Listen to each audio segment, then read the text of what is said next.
É sexo, meu bem, é sexo. É sexo, meu bem, é sexo. É sexo, meu bem, é sexo. É sexo, meu bem, é sexo. Ele está lançando um livro que orienta os pais na educação sexual dos filhos. Eu vou conversar com Marcos Ribeiro, por favor, venha.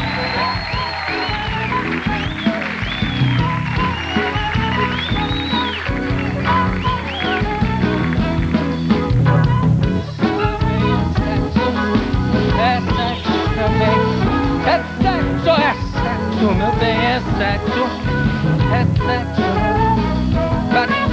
é sexo, meu bem, é sexo, é sexo, meu bem, é sexo. Pronto. Tudo bom? Tudo bom. Gostou da sua apresentação? Bonito, já que no clima sensual e sexual na medida. Você teve uma boa orientação sexual por parte dos seus pais? Eu acho que, como acho que a maioria das pessoas que estão aqui, eu acho que não se falava muito do assunto. Tinha um pouco aquela educação de menino e educação de menina. Tanto que num bloco anterior a gente viu uma brincadeira que você fez de colocar linha na agulha. E foi realmente espantoso o rapaz conseguir, porque na verdade é uma habilidade mais da mulher. Não, de entrar no buraco é mais do homem. Não, mas na linha, na agulha é da mulher. Tá certo, tá certo. Porque a gente aprende isso desde pequeno. A gente aprende, assim, coisa de menino e coisa de menina. E isso a gente começa a criar meninos e meninas numa relação totalmente desigual. É verdade. Mesmo estando em 2005. Isso é muito ruim. Agora, você tem uma formação com curso de educação sexual em Havana, Cuba. E Havana, Cuba, que é uma ilha tão liberada sexualmente, tem problemas também na formação sexual dos adolescentes? Não é que tenha problema, eu acho que assim, ele investe muito em educação. E na verdade a sexualidade faz parte desse processo de educação. Porque na verdade o que a gente precisa, Jô, não sei se as pessoas aqui concordam, é que a gente precisa ter políticas públicas de sexualidade e educação sexual.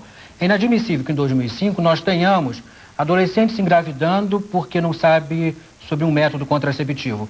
E não é pouca coisa como as pessoas pensam. A gente tem mais ou menos 1 milhão de adolescentes se engravidando por ano no Brasil. Se você... 1 milhão? 1 milhão. Agora, Jô, pensa bem, esses dados são notificados pelo SUS. Significa que o número é maior. Aqui está o livro, olha, Marcos Ribeiro, Sexo, Como Orientar Seu Filho, editora Planeta. Como lidar com aquelas situações delicadas e perguntas que deixam pai e mãe de cabelo em pé. É engraçado porque, sem falsa modéstia, porque inclusive eu não tenho responsabilidade nenhuma nisso, mas meus pais eram pessoas muito modernas nesse sentido, porque na época, então, não havia nenhuma orientação ou nenhum esclarecimento por esse lado. E eles sempre foram absolutamente abertos e francos comigo em qualquer pergunta que eu fazia. E eu acho que isso facilita tanto o relacionamento entre pais e filhos, que eu acho que é aí que a coisa pega às vezes, né? Aí que trava, e aí trava todo um relacionamento. Quem aqui nunca ouviu, fala com seu pai, ou então pergunta à sua mãe. Ou então quando o menino, né, tá pequeno, fala assim, mostra que você é homem. Aí o garoto segura no pênis e fala, aqui ó. Ou fecha as pernas porque você está ficando uma mocinha. Na verdade, fecha as pernas que você está ficando uma mocinha. Devia ser o contrário, né? Na verdade, exatamente porque a educação, a sexualidade é explorada para os meninos e reprimida para as mulheres. Devia ser uma permissão, né? Só tá uma mocinha, olha, abre as pernas. Não para todo mundo, mas digo... Será ter um sentido de liberação? Eu acho que essas duas frases exemplificam claramente o problema, né? E exemplificam assim, como é que nós ainda temos um tabu na sexualidade. Porque quando a gente fala, mostra que você é homem, a gente está genitalizando uma sexualidade. A gente reduz a sexualidade ao pênis como se outras formas de prazer não fossem igualmente satisfatórias. Aí quando o homem sai com uma mulher e na hora H não tem uma ereção, por motivos diversos, o que a gente escuta, né, das mulheres que relatam pra gente? Não sei o que me aconteceu, isso nunca me aconteceu antes. Nunca me aconteceu antes. É a primeira vez. É. Então, isso... A primeira de muitas. É, a primeira de muitas. Então, na verdade, quando... Esse é seu. Quando... Oi, querido, obrigado. Com dedicatório e tudo. Na verdade, quando a gente... Quando eu pensei em escrever... Já, desculpa, estou vendo que tem aqui um marcador com o meu livro. Dá um livro, pega um livro meu para eu dar de presente aqui para o Marcos. Olha, que bom. Claro. Então, prazer. na verdade, quando eu pensei em escrever o livro, a ideia é que fosse exatamente um guia para pai e mãe. Sabe aquele livro de cabeceira, onde tivesse uma dúvida, pudesse abrir e encontrar, não uma solução, mas algo que ele pudesse pensar, que pudesse aproximar o casal. Isso eu ouvi um dia desse numa palestra, que eu achei muito legal, Jô, foi que o casal falou para mim o seguinte: esse livro facilitou para que eu e minha esposa chegasse a um outro e conversasse sobre o assunto, até sobre a educação que a gente está querendo dar ao nosso filho. Agora, essa frase que você falou, isso nunca me aconteceu antes, é um sinal de que o homem acha que só pode dar prazer à mulher naquele momento se tiver uma ereção. Exatamente. Ele não consegue dizer, olha, meu amor, aqui não deu, não sei o que houve com ele, porque sempre há uma divisão aí, né, entre o pinto e o ser humano, né? A culpa é dele. Mas nós não vamos parar por causa disso, eu quero que você tenha prazer e tal, né? Você vê que a mulher fala do corpo como meu corpo. O homem fala do corpo como ele, ou seja, ele é um, o pênis é outro. Tanto que na relação, o que o homem diz? Ele vai, ele vem. Como se fosse algo à parte. E às vezes brigam, né? E dá nome, Zezinho, Luizinho, Joãozinho, cada um dá o nome, mais de né? 100. Pois é. E tem até aquela história do jeito que saiu do banho, estava se enxugando e começou a ver a própria bunda no espelho. E começou a sentir uma ereção. Aí ele olhou, deu uma pancada, fica quieto que essa é nossa. Essa é a tua parceira. Uma conversa, é absurdo. E isso com a mulher não acontece, né? Não acontece. O sexo faz parte integrante dela. Quando você pergunta para um homem, como é que você pensa numa mulher, o homem normalmente fala, loira ou morena, com corpo assim, com os seios assim. Quer dizer, você vê, na verdade, são partes que você pode colocar num varal. Ou seja, você não vê uma pessoa, você vê pedaços. E a mulher pensa no homem como um todo. Então, é esse tipo de educação que a gente objetiva mudar. Propõe. E o fato, por exemplo, a nudez dentro de casa é positiva? Quer dizer, o filho vê o pai nu ou vê a mãe nua, você sente algum problema nisso? Menino de 5 anos que vê a mãe nua. Quando os pais chegam para mim e falam assim, Marcos, o que você acha de eu andar sem roupa dentro de casa? Eu normalmente falo assim, Jô, eu acho que não deve. Claro que, brincando, mas pelo seguinte, se você está me perguntando, é porque não é algo natural. Então, de repente, precisa da autorização do especialista para andar sem roupa. Andar sem roupa... E a criança percebe quando não é natural. Andar sem roupa, tomar banho junto, nada disso tem problema. Claro. Se você percebe a sua sexualidade de uma forma tranquila. Agora, se você está fazendo só porque viu alguém falar, leu no livro, pesquisou na revista, certamente não é natural e não vai ser saudável. Não, é porque você está mudando um comportamento que é natural em você. Exatamente. E essa educação que vai pelo próprio corpo, assim, sem diferenciar, é que é fundamental. Você vê, por exemplo, Jô, que os homens geralmente não se abraçam. Brincam, né, dizendo assim, que dá choque. E as mulheres fazem isso de uma forma mais integrada. Não, eu abraço todo mundo, não sei se você notou. Posso fazer uma experiência aqui rapidinha? Deve fazer. Por favor. 2 rapazes aqui e 2 moças, mas não precisam ficar preocupados, porque, né, Jô, é só bate-papo. Os irmãos siameses não, né? Não. Só um. É só bate-papo, não é nada demais. 2 rapazes... E 2 moças. E 2 moças. Pronto, já tá. Qual o seu nome? Leônidas. Marcos, tudo bem? Veja só. Você? Kendi. Tudo bom? Um abraço. Marcos, prazer. Você? Mariana. Tudo bom? Tudo bom? De São Paulo mesmo? Não, Buenos Aires. Buenos Aires? Você? Ricardo. Tudo bem? Um abraço. Jô, não sei se você percebeu, mas normalmente... Vem cá. Normalmente, os homens abraçam de lado, com medo de ter essa parte aqui encostada. Às vezes é por causa da E quando... Não! Aí foi que às vezes é por causa da barriga. Não! Pera aí. Pô, E aí... tá nos tirando, Jô. Pera aí. Quando você vai abraçar afetivamente, o que acontece? Empina a bunda. Mas isso mulher com mulher também. Não sempre, empina. nem sempre. Gente, olha, vai desculpar, você vê em muitos filmes e tudo, mesmo numa situação dramática que a mulher quer consolar a outra. Perdão, querida, um momentito, só para que haga uma demonstração. Faz assim. Ninguém, não tem pegar e duas mulheres se abraçarem assim, é difícil Não, também. concordo, mas geralmente isso é mais frequente no homem. O homem numa academia ou no quartel, ou seja lá onde for, normalmente toma banho um de costa pro outro, com medo de ter o seu comparado com o do outro. O que é pior, saber que é menor. Porque a gente aprendeu desde pequeno a isso que a gente estava conversando aqui. A genitalizar a sexualidade, reduzir ao pênis. É verdade. E o que a gente precisa fazer, na verdade, é ter afeto no corpo todo. Você sabe que eu tenho uma experiência, porque eu sou muito beijoqueiro, né? Eu beijo os convidados, eu beijo meus amigos e beijo os convidados também. Sim. E eu notava que alguns ficavam meio chocados, não esperavam, né? Depois passou a ser um hábito tão grande que tem convidado que já dá uma beijoca. E eu notei isso com convidados estrangeiros, com americano principalmente, que não está acostumado, que eu entrevistei em terceiro lugar, viram que eu beijei os dois primeiros convidados, quando vieram, já vieram para um abraço e para dar um beijo. Que não tem nada demais, né?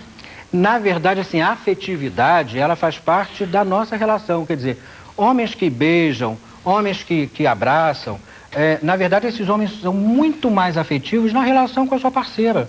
Na verdade, são homens que têm uma preocupação muito maior com o corpo, com o prazer do corpo todo, apenas com uma parte, essa ou aquela, tanto nele quanto na mulher. O pessoal brinca muito que eu sou muito tátil, né? O convidado senta aqui, eu estou sempre pegando no braço e tal. Agora, e o negócio de usar, que se falava muito antigamente, de subterfúgios para falar sobre sexo? Por exemplo, fala como é que são, fala para ele, tem uma história da mãe, que um menino estava com 13 anos e a mãe falou, disse assim, pro marido, olha, fala com ele sobre sexo. Ele falou, mas eu vou falar com ele, vou falar como?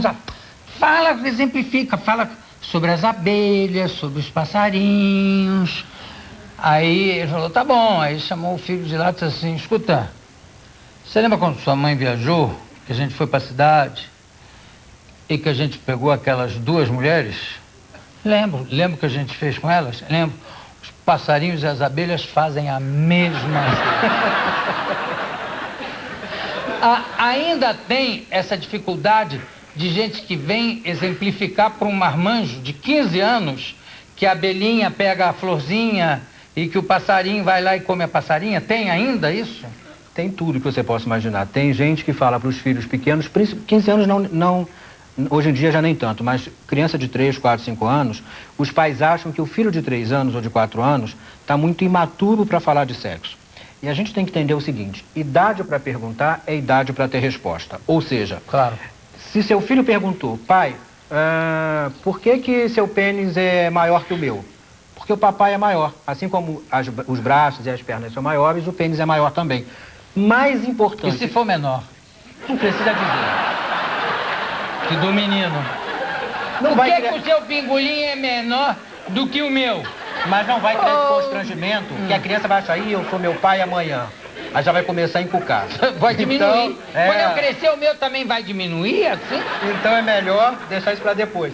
Mas então, assim, mais importante do que falar sobre isso... É responder. É a resposta. E a criança vai perceber que naquela casa o assunto sexo é tratado numa boa. Você falou uma coisa que eu achei ótima, exemplificando o negócio de falar, e sobretudo, que nessa idade a criança, o pensamento mágico da criança é muito mais forte que o pensamento racional. Sim. No entanto, todo mundo com 8 anos já formou um caminho de vida, né? O que o Eric Berne chama de script de vida, ou de roteiro.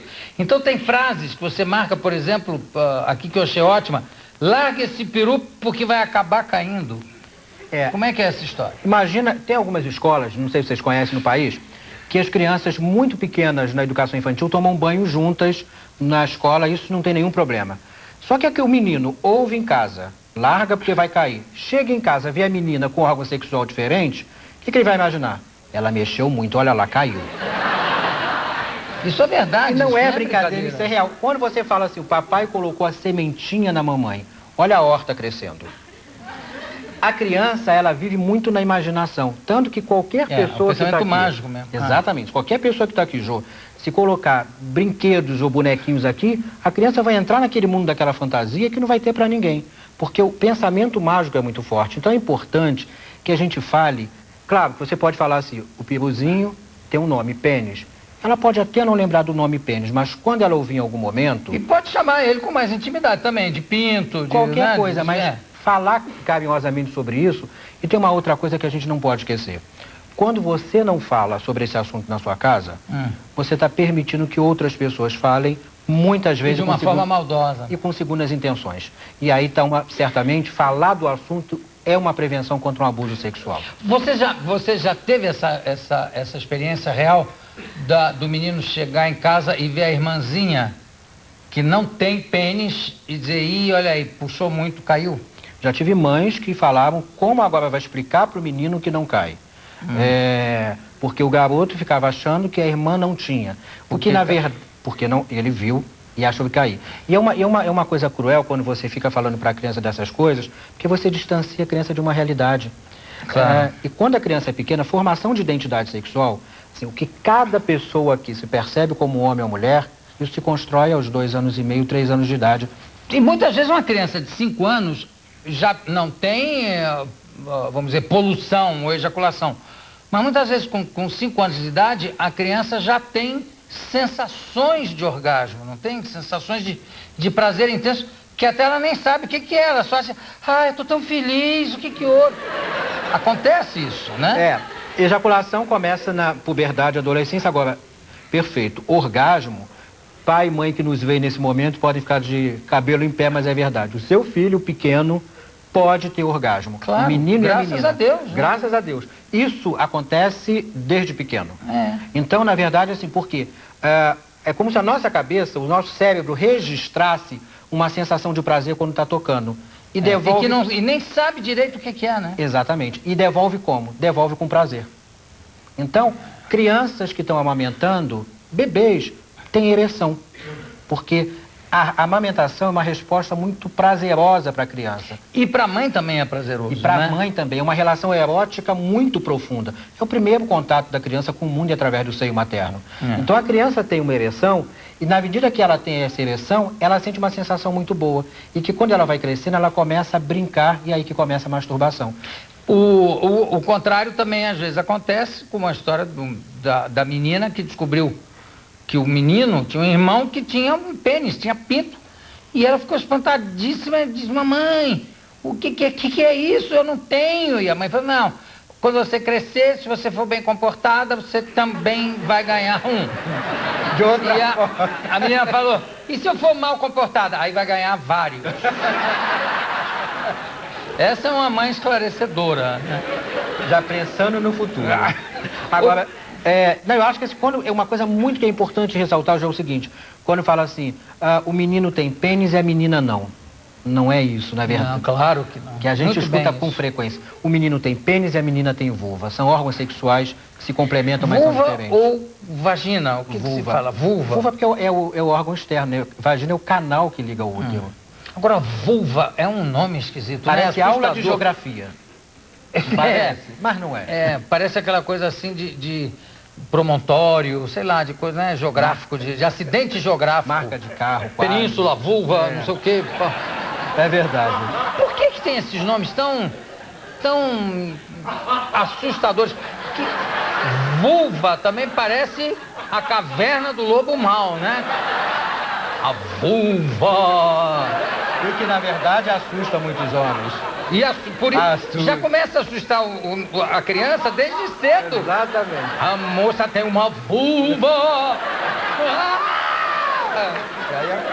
É um terror isso. E aí cai no lado oposto, né, doutor? Que também é perigoso, que é de infantilizar os nomes também. Na verdade, quando você infantiliza, você infantiliza a sexualidade. E isso é muito ruim, quer dizer, vamos falar para a criança numa linguagem adequada da criança, mas vamos falar para o adolescente de igual para igual também. Claro. Né? Eu acho que quando você está dentro da sua casa, você tem que dar no cotidiano exemplos de que o assunto é tratado numa boa e que na sua casa não tem desigualdade. Quer ver um exemplo? Você tem 2 filhos, cada um tem seu quarto ou sua cama. A menina arruma a cama dela e arruma a do irmão. O menino começa a perceber desde cedo que aquilo é uma função da mulher. É nas entrelinhas, Jô. Isso é terrível, isso. Um casal está almoçando no fim de semana, no domingo, a mulher levanta para recolher os pratos para colocar a sobremesa. Então, o marido e o filho estão na mesa e a menina e a esposa levantam, recolhem os pratos e trazem a sobremesa. Ou seja, desde pequeno... Os brinquedos também servem chapa, boneca... Exatamente. Então, desde pequeno, começa a perceber o quê? Que aquilo é uma função feminina. Então, é no cotidiano. Não adianta ler um livro, não adianta ver um programa se no cotidiano não muda essa realidade. Para terminar, eu queria que você falasse um pouco como é que os pais devem reagir se o filho entra no quarto numa hora errada, ou errada, quer dizer, numa hora inapropriada, porque o pai e mãe estão no meio do ato sexual. Como é que deve ser a reação do pai e da mãe? Primeiro, acho que é importante a gente ter limite com a criança e mostrar isso na prática. Então, educar os filhos que não entra no quarto quando a porta está fechada e também não fazer o mesmo no quarto do seu filho. Sabe aquele pai que, tipo assim, bate na porta, Jô, mas já com a mão na maçaneta entrando? Ou se a criança... Porque quando você bate na porta do seu filho, do quarto do seu filho, ele fala, não fala nada, você tem que esperar, ansiosamente, mas esperar, ele pode dizer, não entra. Claro. Você tem que aceitar. Então, esse limite é importante passar para o filho. Agora, na medida que o filho pegou papai e mamãe transando, no dia seguinte, chegar para o filho e falar da forma mais simples que puder. Olha, eu acho que você ontem viu papai e mamãe fazendo amor. Você sabe o que é isso? Se a criança dissesse o que é, e você fala um pouquinho, papai e mamãe se gostam de fazer um carinho no outro, teve uma relação sexual, foi assim, inclusive, que você veio ao mundo. Isso só. Mostra que você não escondeu aquilo, mas também não ficou falando do que você fez, do que não fez, até para respeitar a intimidade. Muito bem. E também eu gostaria de dar um conselho pessoal para casais, para sexo entre casais, usar sempre, casais com filhos, usar sempre muita vaselina na maçaneta da porta, que aí a criança não entra. Passa a chave. Doutor Marcos Ribeiro, tá lá, aliás, dá o meu livro aqui para eu dar para ele. Obrigado pelo livro, vou autografar o meu para você também, que está lançando Sexo, Como Orientar Seu Filho, pela editora Planeta. Foi ótimo o seu papo, a gente brinca muito, mas é realmente o tipo da entrevista que eu considero de utilidade pública. Obrigadíssimo, parabéns, daqui a pouco a gente volta. Obrigado.